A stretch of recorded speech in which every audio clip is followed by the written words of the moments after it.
Ασχολούμαι με τη μουσική από τα 11 ως πλανόδιος μουσικός και τα τελευταία 4 χρόνια επαγγελματικά.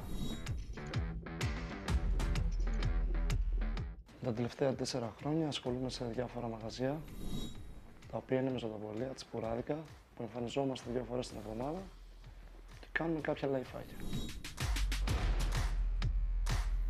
Το The Voice πιστεύω ότι είναι ένα κλειδί που θα ανοίξει πολλές πόρτες. Πιστεύω να πραγματοποιηθεί το όνειρο που είχα πάντα.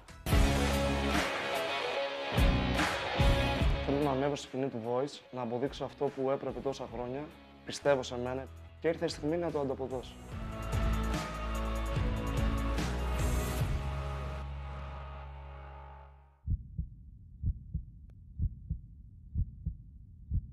Έλα Χρήστο, έλα. Δώσε πόνο να γυρίσει ο Μαζονάκης. Αυτό θέλουμε. Για να σε δούμε.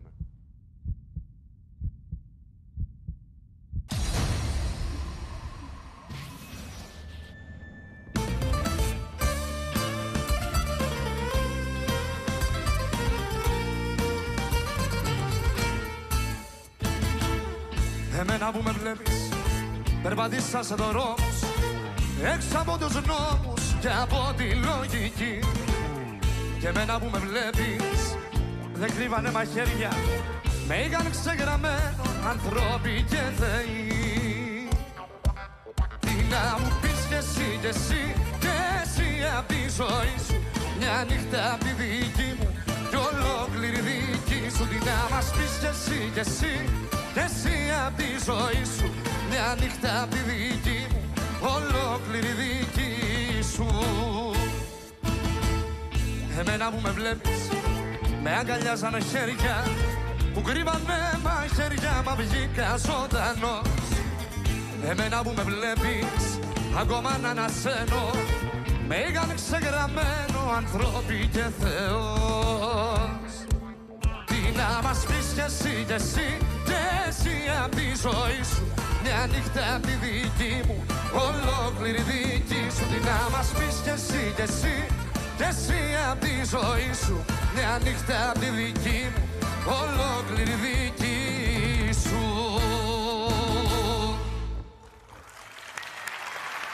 Όχι. Τι performance είναι αυτή, ήθελα να Θα γυρνούσα για το κομμάτι που επέλεξες, δηλαδή. Ευχαριστώ πάρα πολύ. Φανκιά σοβαρή, Ναι. Σοβαρή φανκιά. Τι, τα πάντα είχε μέσα αυτό. Σλάπες εκεί. Περίπου, Λίγο ρόκι. Είσαστε ο. Χρήστος Τάσιος από Βόλο. Μάλιστα. Χαίρετε, Βόλο. Είσαι πόσο χρονό? Κύριε Ελένα. 26. Το τραγούδι αυτό πώς το επέλεξες? Εγώ αυτό πήγα να το... Αυτό είναι τύπου 80s, δεν είναι? Είναι 90s νομίζω. 90s είναι. Ήταν ένα τη επιλογή μου που ρώτησα πολλούς φίλους και μου λέγανε αυτό σου ταιριάζε, με αυτό θα πας. Φανκιά σοβαρή. Ποιο τραγούδι είναι αυτό, παιδιά? Τερλέγκας. Ναι. Θα σε ρωτήσω κάτι. Είναι η ιδέα μου ή είναι το τραγούδι έτσι? Άκουγα εμένα που με βλέ. Έτσι είναι. Εμένα που με βλέ. Απλά κάναμε και λίγα λάθη. Λίγο στεναχωριέμαι που δεν γύρισα, γιατί λείπουν έτσι τέτοια. Ήσουν λίγο επιθετικός. Δηλαδή, εγώ σε φανταζόμουν να δείχνεις και τις καρέκλες. Τι να μας πεις και εσύ, και εσύ, και εσύ. Μα το κομμάτι αυτό λέει. το ύφος. Μα το κομμάτι αυτό λέει. Μα έτσι βγήκε. Μα αυτό είναι το ύφος. Και εσύ από τη ζωή. Μα αυτό λέει το κομμάτι. Αυτό λέει το κομμάτι. Τι Το να μας είπε πεις, καλά, ρε, δηλαδή το ύφος ήταν μέσα. Τραγουδάς επαγγελματικά κάπου? Από 11 χρόνων είμαι πλανόδιος μουσικός στα τσιπουράδικα του Βόλου. Πολύ ωραία. Τα τελευταία 4 χρόνια εργάζομαι επαγγελματικά σε κάποια μικρά μαγαζάκια που εμφανιζόμαστε. Εγώ λυπάμαι που δεν γύρισα.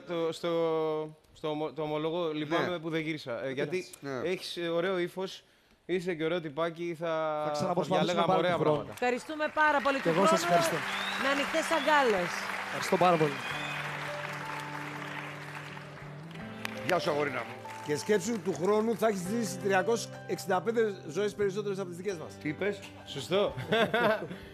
Του χρόνου λέει θα έχεις ζήσει 365 περισσότερες ζωές από τις δικές μας. Γιατί μία νύχτα από τη δική του.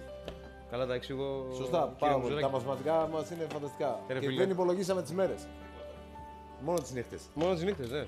Δεν πειράζει ρε εσύ Χρήστο. Πάντως να σου πω κάτι, πήρες πρόσκληση και από τους 4 για του χρόνου. Αυτό πάλι που δεν να το πω. Όλα καλά ήταν για τα λάθη σήμερα. Δεν έκανες και πολλά λάθη. Εσύ νομίζω τα. Μήπως είσαι αυστηρός με τον εαυτό σου? Όχι. Λες. Λίγο το άγχος πήγε υπερβολικά, με χάλασε. Δεν πειράζει. Είσαι πραγματικά πολύ καλός. Άρεσες, άφησες πολύ καλές εντυπώσεις. Και εδώ είμαστε. Να είσαι εσύ καλά, να ξανάρθεις. Εντάξει. Σας ευχαριστώ πάρα πολύ. Γεια σας, παιδιά. Γεια.